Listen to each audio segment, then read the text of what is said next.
જેમાં નિષ્ફળ જઈએ તો સમજાય નહીં, કાં તો ઊંધું સમજાય કાં ખોટું સમજાય. એટલે એ સ્ટાર એટલે સ્ટાન્ડર્ડ એ સ્ટાર. હવે આ સી ભાગાકારમાં છે તો એને બરાબરની આ બાજુ લઈ લઉં તો ગુણાકાર આવી જાય. જી ગુણ્યા સી કહેવાય કે ના કહેવાય? 8મા ધોરણનું ગણિત. જી ગુણ્યા સી, તો જી ગુણ્યા સી એને હું આ ટોપી પહેરાવી દઉં, સી હેટ હેટ ગુણ્યા G bar. G bar that is equilibrium rate of growth, એટલે કે ગ્રોથનો ઇક્વિલિબ્રિયમ રેટ, વૃદ્ધિનો સમતુલાનો દર ગુણ્યા C hat is S star.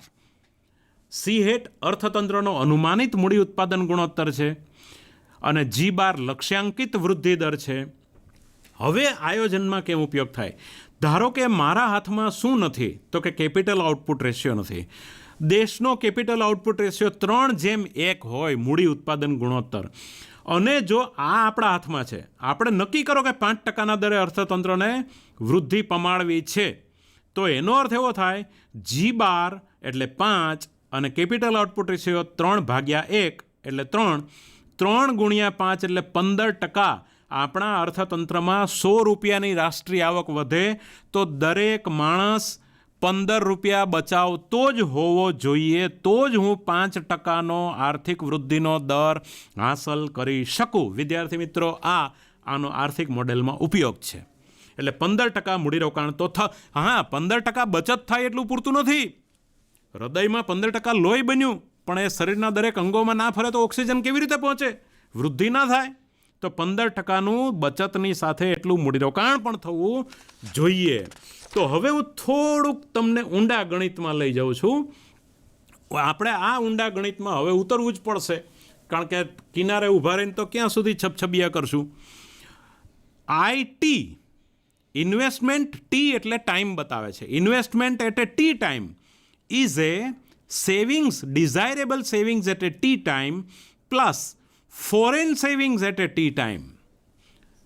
એટલે કે ડોમેસ્ટિક, અહીંયા ડિઝાયરેબલ નથી કરતા પણ ડોમેસ્ટિક કરીએ. Domestic savings at a T time plus foreign savings at a T time. SDT એટલે ઘરગથ્થુ બચત, આપણા દેશની બચત વત્તા વિદેશી બચત. SDT પ્લસ SFT આ બંને મળીને ટી ટાઈમનું મૂડીરોકાણ નક્કી થાય છે. પણ કેન્સના સમીકરણ પ્રમાણે થોડું ધીમેથી ફરીથી લઈશ વિદ્યાર્થી મિત્રો, ચિંતા નહીં. હજી 9:46 જ થઈ છે, એટલે આપણે સમય છે થોડો આની ચર્ચા કરવાનો. એટલે YT income at a T time, national income, રાષ્ટ્રીય આવક ટી સમયની, is a consumption at a T time plus investment at a T time plus export at T time minus import at T time. વિદ્યાર્થી મિત્રો, લેક્ચરની શરૂઆતમાં જ મેં કીધું હતું કે આ ગતિશીલ અર્થતંત્રનું વિશ્લેષણ છે, એટલે ટાઈમને તમારે દરેક ટર્મની આગળ લગાડવો જ રહ્યો. સ્થૈતિક વિશ્લેષણ કરાય નહીં. ફરીવાર ટી ટાઈમનું મૂડીરોકાણ એ ઘરગથ્થુ બચત અને વિદેશી બચતનો સરવાળો છે. બીજી વાર, ગણિતશાસ્ત્ર એ અઘરું નથી, ગણિતશાસ્ત્ર એ સાંકેતિક ભાષા છે, એને સમજવી પડે.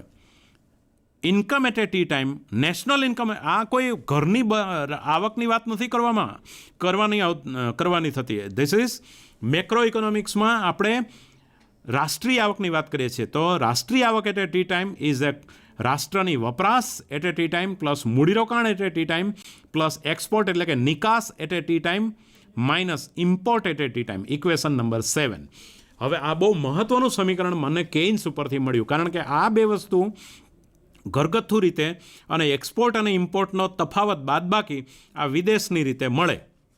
હવે આઈટીને હું સૂત્રનો કરતા કરું, IT that is investment at a T time, એને સૂત્રનો કરતા કરું તો સીટી, ઈટી, એમટીને મારે બરાબરની પેલી બાજુ લઈ જવું પડે.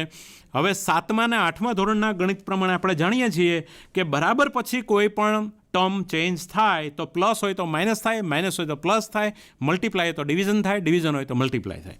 અહીંયા બધા પ્લસ માઇનસ છે એટલે એટલું જ કરવું પડશે. તો આઈટીને સૂત્રનો કરતાં આ બાજુ લખી નાખો. વાયટી જે છે વાયટીના વાયટી જ, પણ સીટીને હું બરાબરની આ બાજુ ફેરવું માટે માઇનસ સીટી, પ્લસ સીટી છે એને બરાબરની આ બાજુ ફેરવીએ માટે માઇનસ સીટી, પ્લસના પ્લસ, પણ એમટીને બરાબરની પેલી બાજુ ફેરવું એટલે માઇનસ એમટીના પ્લસ એમટી થઈ જશે, માટે પ્લસ એમટી, અને પ્લસ ઈટીને બરાબરની પેલી બાજુ ફેરવું એટલે પ્લસ ઈટીના માઇનસ એક્સપોર્ટ ઈટી થઈ જશે. This is equation number 7A. પણ હવે જોવાનું હવે છે આઈટી અપોન એસટી, એટલે કે મૂડીરોકાણને બચત વડે ભાગીએ. મૂડીરોકાણ ભાગ્યા બચત, that is my small S. Small S જ ને, મૂડીરોકાણનો ફેરફાર બચતની સાથે, એટલે કે small S that is IT upon ST is equal to આ વાયટી માઇનસ સીટી, કારણ કે Y equal to C plus S. આપણે જૂના પ્રમાણે જાણીએ છીએ, કેઇન્સની થિયરી પ્રમાણે આપણે વિદ્યાર્થી મિત્રો જાણીએ જ છીએ કે Y equal to C plus S. આ કેઇન્સનું પુરવઠા સાઈડનું સમીકરણ છે. હવે એસ એમ નામ રાખીને સીને આ બાજુ ફેરવો તો વાય માઇનસ સી બરાબર એસ. એનો અર્થ એવો થયો કે S equal to Y minus C. બચત આવકમાંથી વપરાશ બાદ કરો એ જ તમને હું ટેલીટોપ પર બતાવી રહ્યો છું. YT minus CT that is S DT, કારણ કે કેઇન્સનું પુરવઠા સાઈડનું અર્થશાસ્ત્ર આ જ કહે છે. અને ઇમ્પોર્ટ માઇનસ એક્સપોર્ટ એટલે વધારાની જે વધતી વિદેશી બચતો એ એસએફટી, એને બંનેને વાયટી વડે ભાગીએ, રાષ્ટ્રીય આવક વડે, that is my SD plus SF. એટલે કે ટોટલ સેવિંગ્સ, કુલ બચત દર એ ડોમેસ્ટિક પ્લસ ફોરેન સેવિંગ્સ રેટનો સરવાળો છે. હવે જે સમીકરણ 6A જે હતું એને થોડા ફેરફાર સાથે લખીએ તો એ સ્ટાર, હવે એસડીને હું બરાબરની આ બાજુ લઈ જાઉં એટલે minus SD star equal to foreign SF star. Star એટલે ઇક્વિલિબ્રિયમ.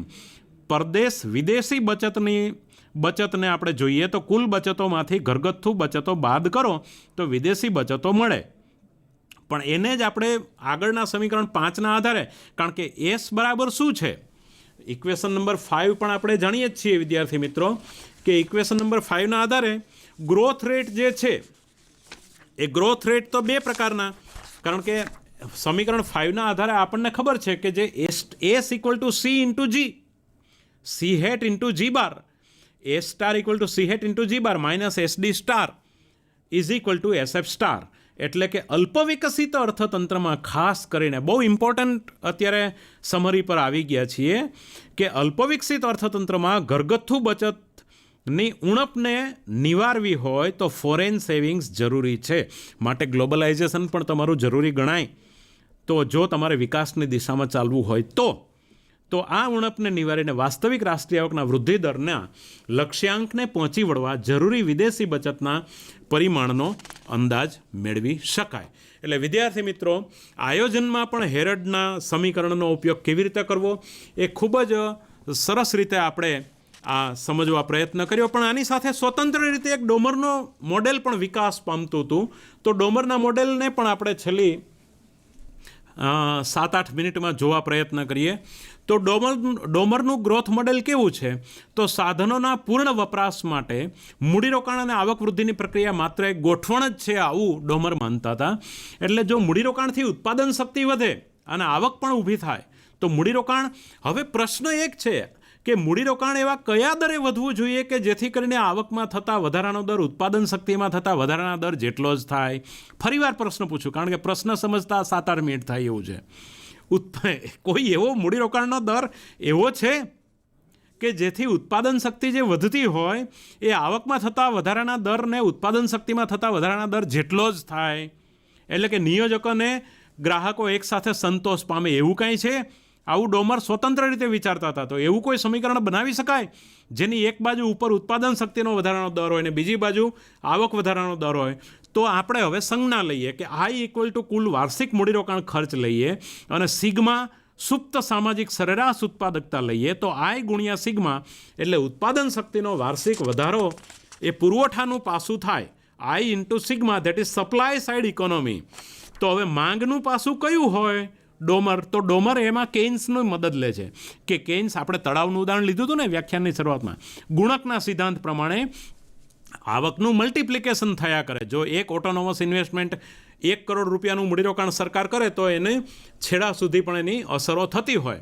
તો જો અર્થતંત્રની સીમાંત બચત વૃત્તિ આલ્ફા હોય, આ ચીપિયાને આલ્ફા કહેવાય, આલ્ફા હોય અને ચાલુ સમયનું મૂડીરોકાણ ઇક્વલ ટુ આગલા સમયનું મૂડીરોકાણ, એટલે કે current time investment is equal two previous time investment, એટલે કે આગળના વર્ષના ઇન્વેસ્ટમેન્ટ જેટલું જ હોય એ બરાબર હોય, તો એનો અર્થ એવો થયો કે અહીંયા તમારો ડાબો પગ ને જમણો પગ સરખી લંબાઈથી ચાલે છે, તો ચાલુ સમયની રાષ્ટ્રીય આવક આગલા સમયની રાષ્ટ્રીય આવક જેટલી થશે. એટલે હવે તમારું પુરવઠા સાઈડનું અર્થ ડેલ્ટા આઈ મૂડીરોકાણથી આપણે ડેલ્ટા વાય રાષ્ટ્રીય આવક વધે છે બતાવીએ, તો રાષ્ટ્રીય આવક જે વધે છે કોના બરાબર? મૂડીરોકાણ વૃદ્ધિ ગુણ્યા 1/α. 1/α અહીંયા ગુણક થયો, 1/α એને ગુણ્યા ડેલ્ટા આઈ મૂડીરોકાણ વૃદ્ધિ જેટલું વધે છે. એની સાથે પુરવઠા બાજુનું અર્થશાસ્ત્ર delta Y F is equal to I into sigma જે આપણે આગળ જોયું. તો આ બંને ડેલ્ટા વાય સરખા, ડાબી બાજુ સરખી, તો જમણી બાજુ સરખી. ડેલ્ટા આઈ ગુણ્યા 1/α is equal to I into sigma, એ બંનેને સરખા ચોથા સમીકરણમાં આપણે બતાવ્યું જ છે. તો delta I into 1/α equal to I into sigma. હવે આપણે આઈને બરાબરની આ બાજુ લઈએ તો ભાગાકારમાં જતું રહે, આલ્ફાને બરાબરની પેલી બાજુ લઈએ તો ગુણાકારમાં આવી જાય. તો ડેલ્ટા આઈ બાય આઈ એટલે કે મૂડીરોકાણમાં વૃદ્ધિનો દર, મૂડીરોકાણ વૃદ્ધિ ભાગ્યા મૂળ મૂડીરોકાણ, એટલે એકદમ ગત્યાત્મક વાત થઈ. એ આલ્ફા અને સિગ્માના ગુણાકાર જેટલું થવું જોઈએ. જો આલ્ફા અને સિગ્માનો ગુણાકાર એટલે ડેલ્ટા આઈ બાય આઈ બરાબર આર લખીએ તો આરના છેદમાં સિગ્મા જાય. આર જે છે એનો આધાર વસ્તી વધારાનો દર, ટેકનિકલ પ્રગતિનો દર, આ બધા બાહ્ય નિર્ણિત પરિબળોથી આર નક્કી થાય, ડેલ્ટા આઈ બાય આઈ બરાબર. એટલે આર અને આલ્ફાની મદદથી પૂર્ણ રોજગારદાયક વૃદ્ધિની સમતુલા જાળવવા માટે જરૂરી સિગ્માની કિંમત તમે મેળવી શકો. ફરીવાર, આર અને આલ્ફાની મદદથી પૂર્ણ રોજગારદાયક, આખરે હેતુ આપણો આ પણ છે, શ્રમને પૂર્ણ રોજગારી પણ મળવી જોઈએ, તો પૂર્ણ રોજગારદાયક વૃદ્ધિની સમતુલા જાળવવા માટે સિગ્માની કિંમતો પણ તમે મેળવી શકો. If R is greater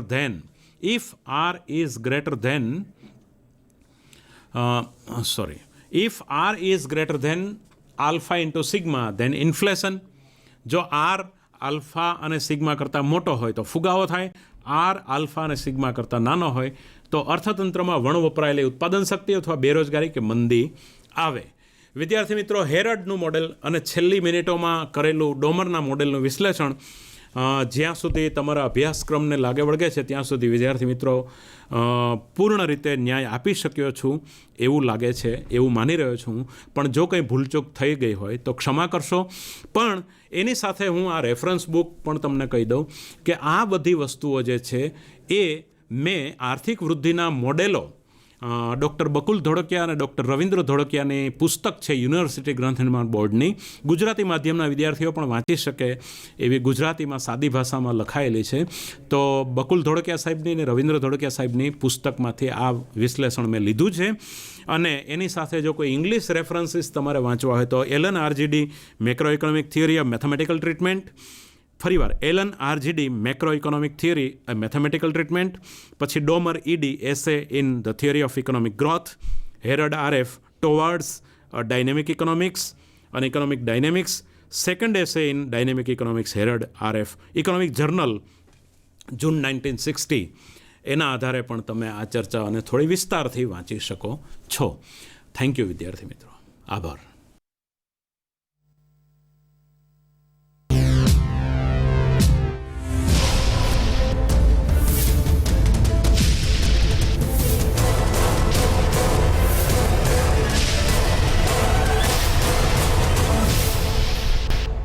Sandhan All Gujarat Integrated Classroom સેટેલાઇટના માધ્યમથી જોડતી કડી એટલે સંધાન.